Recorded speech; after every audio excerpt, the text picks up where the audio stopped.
Hello and welcome once again to Let's Talk Family right here at CAC TV. Thank you so much for joining me this day. My name is Faith Kaulu, and what a nice pleasure it is that we have survived this far into 2020. I mean, January has been just crazy. Now right here at Let's Talk Family, we want to talk about one of the very complicated issues in our society today that I can say is affecting most marriages: in-laws. I mean, what is it with our in-laws, especially those who just can't let the couples be? They have to cause troubles and at some times even go to the extent of causing divorce or separation between the couples. So to talk about this very interesting topic today, I am very gladly joined by Juliana Olayo, who is a youth mentor, a psychologist as well, and a family counselor. Thank you so much. Thank you for having me. And representing the boy child is Mr. Edgar Williams Kosgei, an environmentalist enthusiast, a civil engineer, and the directing manager of Slope Horizon Limited. Karibuni tena sana to today's show. I am very excited and very eager to know how we can solve this issue, because a lot of people complain, especially those who are very young in marriage and they're getting to learn about the other side of the family very well. They say that this is the time where true colors appear and disappear very randomly and determine the strength of the marriage. So maybe to begin, first things first, after the marriage, I have attended a lot of weddings and the pastor usually says, in-laws do not visit until 1 year. Give them time, give them space to get to know each other. So it's like mumepigwa marufuku, no going to the couple's house until 1 year is over. So if you may start with you, Juliana, is this usually a joke, or is it something that actually should be put into consideration, that after couples get married, the in-laws should just give them time and space to first learn each other, then now start visiting? Okay, so thank you very much for having me. First of all, I would say you do not need time or space to be a family. One thing I normally remind people in every generation is when a marriage occurs, it is not a marriage of two people. We only assume so, though it's not a marriage of two people. It's a marriage of a family, that is two extended families that have come together to try and see maybe how they can extend the family. And one mistake that maybe I have seen happening in most cases that we've been having, because I also have a lot of family sessions, like for the last 9 years. And I feel once a guy is dating or once a couple is dating, it is really good to come and first try and connect these families. Instead of maybe them dating, it is really important to involve or introduce the girl to this family first, so that they can start engaging and knowing how to maybe get along with each other. Maybe they would learn the weaknesses and the strengths. These are things that someone should see before marriage, not after. Sometimes you see a couple dating and then they stay away for like, maybe the family knows there's someone. Not like it used to happen before. Because before you could see a girl would be brought to the boma and is introduced and even stays with the mom for a week, just for that, so that the mom can see, maybe will be taken to the uncles can see, oh, how are the maybe the relations, also the PR. You know, these are things that used to be seen before they happened. Because like a lot of families way back used to believe in prevention is better than cure. So, but nowadays it's happening a bit different. A guy meets a girl in Dubai, they come to Nairobi, they only feel the family should come in when they want to get married, when they want to introduce a wedding committee. No, it's wrong. You should actually bring it closer. So by the time there's a wedding, it becomes casual, because now these are people that already know each other, love each other, have already welcomed each other, you know, they're not strangers to each other. So that by the time they're getting to this house, now they just continued the relationship. They had 10% started. So they leave the 90 for the future that we do not know. So I think that is where the mistake is. Marriage is not for two people. It is for an extended family. Sometimes you'd see a family would get married, then the husband goes maybe back to work. Because like right now, A lot of husbands are maybe working outside the country. So if you only felt that this lady belongs to me, what happens when you're away?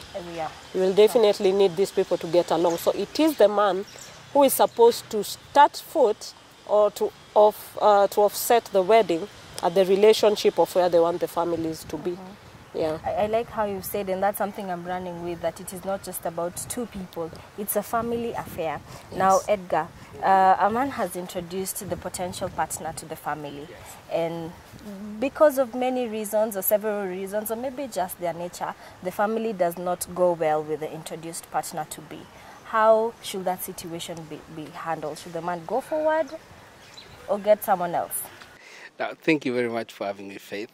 And I want to talk about my parents. Long time ago, when they were meeting, they didn't even know each other. My grandfather went to the other side, and my other grandfather also, they met somewhere, and they agreed that their children are going to marry. And that's how they came to get us. That's how we are. But nowadays, it's quite different. You find someone finds you, you go into his place, and then now you decide to get married, you know. Now, that one becomes so difficult even to come in between. It becomes so difficult even to solve the problems, because they just met and they agreed and they went into that union. Now, a problem comes where there is an issue. Where should the man stand? The issue between the woman and the family. You made your decision as a man. Live with it. Yeah. But it becomes so painful that you are forced to separate from the family that brought you up and go into seclusion with your new part of you. You know, once you've taken a woman, she becomes part of you. So it becomes so difficult. Now, as she has said, it is good to know that she is a project for the family, and the family should run in synchrony with her. But when there's an issue, go with it, die with it, and try to bring to bring sanity between her and the family. If it doesn't work, just go. If it doesn't work, leave it. That's how I say it. Because even in the Bible setup, they say a man leaves his family and clings to the wife. I'm saying a Bible setup because I think this is a Bible. You have a Christian-based institution. The Bible recommends that way. The story of even in the Bible, like in Isaac and Rebecca, when they were being conjoined together, Abraham sent someone to get the wife for the, yeah. So the wife is usually a family project, and sometimes the woman is rejected by the whole family setup. Huyu sasa mwenye umetuletea ni nani? Who is this? So, and the guy is like, is it my choice or your choice? You know, it's good to know that for peaceful coexistence, she has to be accepted all over. I want our viewers to get this clear. In such an instance where the family says, now, we won't accept this woman as your partner, what should the man do? Marry the wife or stick to what the family is saying and look for another partner? Before the counselor responds, let me talk on behalf of the boys. You should negotiate.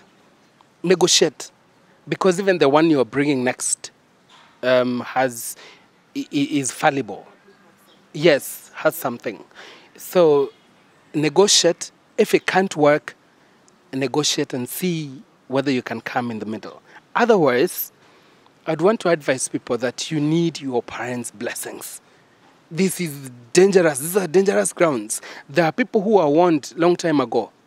Do not step in this direction by their mother. I have friends who were told, not to do it. Parents are very important. There are people who have blessings in their lips. When they say no, it is a no. When they say yes, it's a yes. You know, so negotiate with your mother or your father. Leave alone your uncles. Those ones can stay aside. But these two people, negotiate with them and tell them, I have a person and this and this and this, and let them give you their reasons. If it can't work, step back a bit and think about it. I would not advise someone to go ahead where the parents have said no. Juliana? First of all, I would say it depends. Yeah. If your parents or maybe your siblings feel you should not be married to this person, they definitely have to give you a good reason. That is where the communication begins. Yeah. Yes, okay, so you don't want me to do blah, why is this? You don't want me to do that, why is that? So that they give you the reasons. Otherwise, there have been challenges of intermarriages. Your mom would just tell you, no, we don't want this because we are not from this background, you're not from this, and you cannot, you know.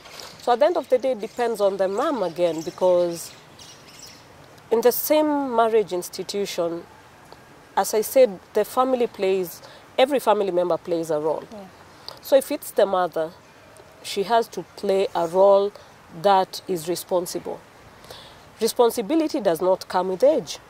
I have been to family setups that have sons that have been given very bad advice. But again, we are saying they're being given by parents. Yeah. So it is not automatic that the parent will give good advice.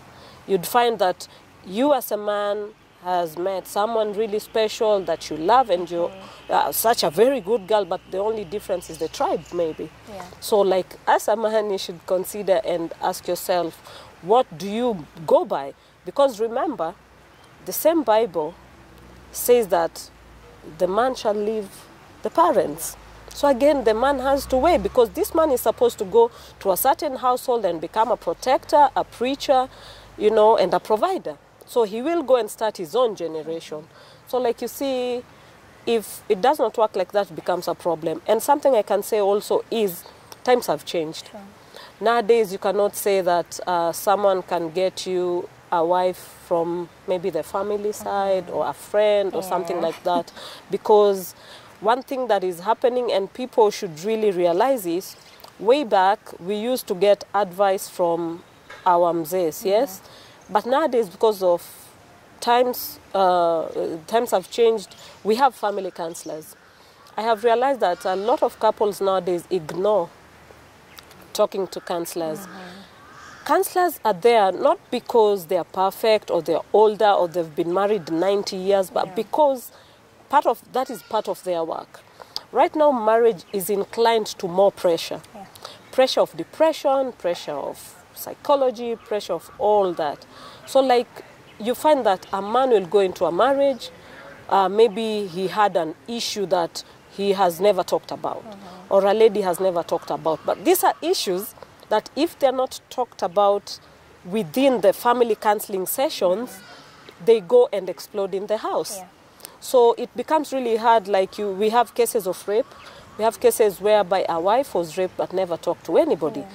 Some of these cases we find out in the sessions, and we are able to guide them and, you know, get them to work together in the marriage with the flaws.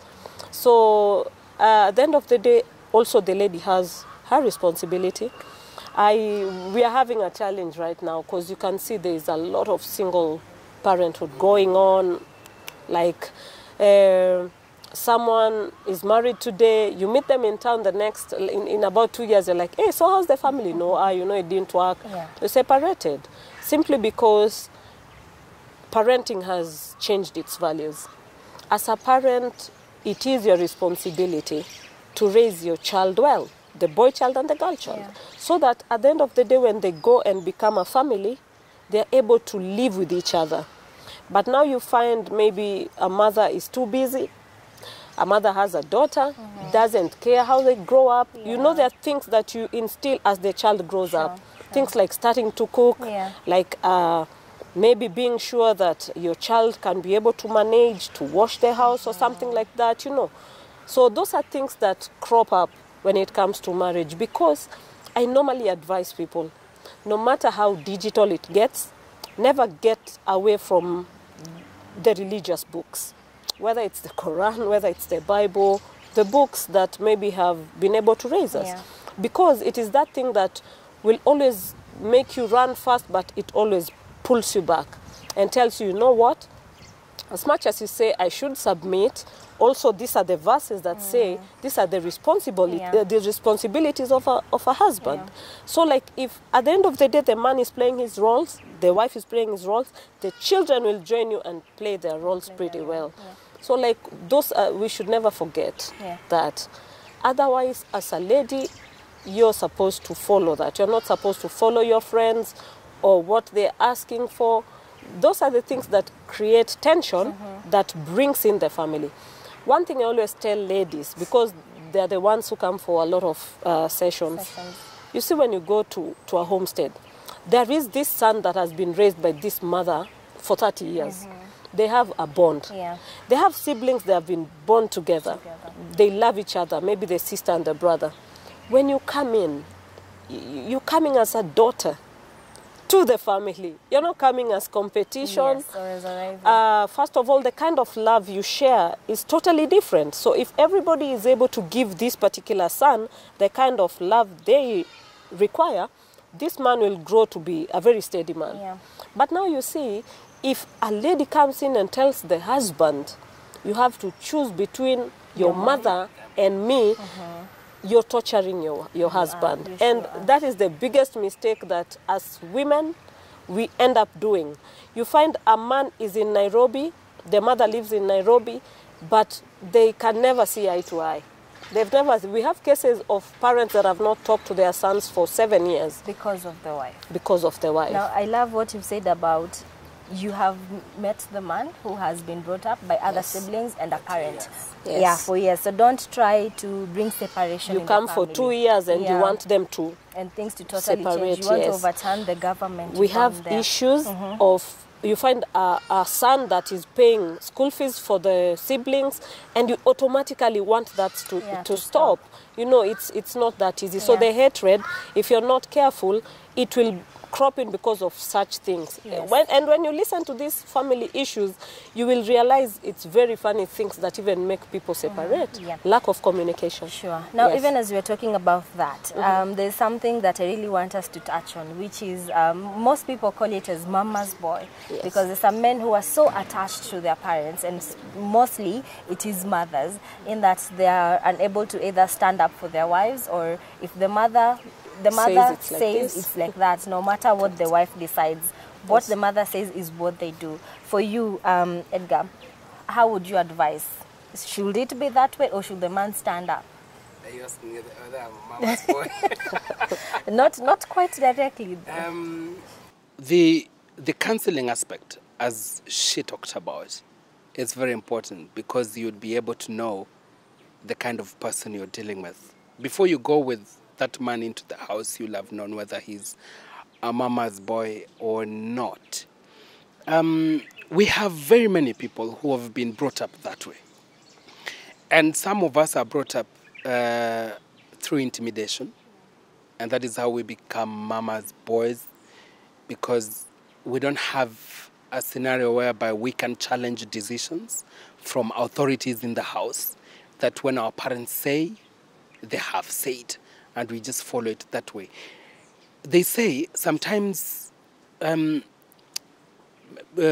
come from mass and others come from the other side. So learning this person, whether they follow instructions the way they are, is very important, because we have to churn. We have to think about what they have said. We have to confront, and we have to exchange, and we have to balance before we take it. And those women also who get hurt when they see it, when the mama's boy just agrees to that, also have a problem, because they should be able to understand their man, that their man is thinking from this direction, and they should be able even to help them from. For me, I think it is a problem that should be helped. is a problem that should be discussed, where you just take instructions, mama said and it has said. You should be able to sit him down and reason, not get mad, not have the silent treatment that you people, you value so much. And it is a problem that we have. I can even call it's a syndrome. Yeah, because a man should be a man. A guy should be a guy, in all areas. So that is a big problem that even the lady should say, let's talk about it. Yeah, this is my decision. This is a 50-50 government that we are forming, man and woman. And the decision that comes from your mother, I think we should think about it together, And we should even bring that mother of yours, come and tell us together. Yes. Yeah. Yes. Okay. Now, Juliana, if we may to get your opinion as well, in terms of the mother has the final say or want to have the final say, how should the man or the son stand up to her in a respectful way? Yeah. Say that, Mom, this is my home. I make the decision in a way that will be respectful. It goes back to parenting.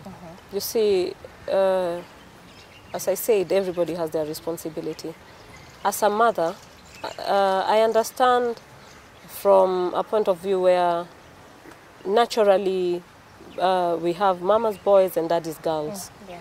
That is something people have tried to change, but I don't know if it's a coincidence, but it never changes. You find just girls are close to their dads and boys are close to their moms. And you find if a mother, there's loving and there's spoiling. Even we have women that have only girl child in the house. But again, it depends on how they raise them. Yeah. So you see, as a mom, it is your responsibility to ensure that you're not raising a boy who will stay at that particular stage. You're raising a boy who will go into different stages. You're raising a boy who will come from being a toddler to going to primary, to secondary, to his own home. And as a mother or as a son, they need to have that communication. And I normally say in families, it is really good to get someone extra. It's always good to have an extra opinion. When you're getting into a marriage or a union, it is good to identify your third voice. It is very important because I've realized even when we are in our own homes, at times we would disagree about something, but then you find if there's a third voice, it comes and gives, sometimes ego takes over. That's why you find even couples arguing over things that they can handle. So it is good to have the third voice is the one that you normally send to the mother. Yeah. If as a son there are things you cannot directly, there are parents that have raised their children with so much strictness and that kind of thing. So maybe if the son cannot go directly to the mother, it is the work of the third voice to go and bring in that sanity. And again, as a man, it is just good to know what to do at the right time. You cannot maybe keep quiet when your wife is being mistreated, because at the end of the day, you will have to change into changing wives all the time. Because today, this one will be brought, someone will give this reason. Tomorrow, another one like that. So as a man, you have to be very careful how to control all that kind of love. You need to know, just like he said, how to balance it. Because if you don't, you will lose your son. And we have seen, it is just that it's not documented, but we have seen families that sons are committing suicide. So at the end of the day, the wife loses and the mother loses. Yeah. So it is not healthy. So it is good to just be fair to this particular person who is the boy child. No matter where we go, the boy child is the main person at the center. Yeah. It is really important to know how to deal with them in all situations. And for the daughter-in-law, it's really, a daughter-in-law must go to a marriage with wisdom.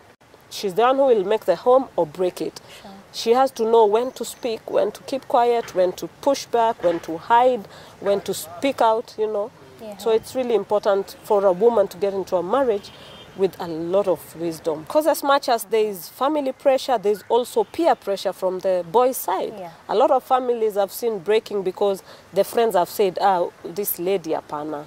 And so if a man is not strong and a woman is not wise, becomes a challenge to even handle marriage. Yeah. Now, briefly to our last question before we go on a very short break, Yes. and I'd like both your opinions. We'll begin with you, Kosgei. How to handle or to maintain an equal relationship between both in-laws? Because you find that most of the times, the woman convinces the husband in a way that if it's finances, you send more money to her family and neglect you as in a kind of way that also brings conflict in the marriage, you see, because they'll be asking, hey, why are you taking all the money there? Why are you visiting there more often? So how should a couple strike the balance? Before I answer that, there is a contribution I wanted to make before, that men are built through experience and through entrepreneurship, through guiding, and men are built through watching their fathers. So when you get these men who did not get close to their fathers, there is usually a problem. Or these women who did not get close to their mothers, they don't see, the way she said, when you go into marriage, there is how you should behave and how you should balance. But this is not read in class. You can't learn this in class. You only look at your mother. They usually say that, look at her mother. She will grow to be her mother. You know, but you have to be close to them. There are those people who don't have fathers around. Identify this masculine guy and get close to him and be talking to him and be saying, there is a silent influence that will give you that manly, that masculine part of you. Now, striking the balance about money. Women run the houses. It boils down to women in a bigger way, because they influence many things. They say if you get it right with a woman in your house, you get it right in everything, even in your children. So the kind of woman that you bring in is the kind of woman who is cultured and can handle you, you know, because they have a lot of influence. Also, in terms of sending money, there's someone who said last week that if a man is still sending you money after getting married, thank the wife, because it boils down to the wife most of the time. Yeah, sometimes we are tight, sometimes our hands are tight. It's the woman. True. And you find sometimes the woman, I normally, when I talk of marriage, I humbly appeal to women to play 70% of the role, because like they're the ones who will determine how this child will come out or will turn out. Because you'll find even most of the time the men of the homes, you know, I hear people saying, oh, people from single parenthood cannot do this, cannot do that. But I've also seen families that have men that are absentee fathers. So like at the end of the day, it depends on the kind of responsibility this man or this mother will teach. Yeah. You see, like for a wife, it is up to you to be very wise. Sometimes we do it all the time.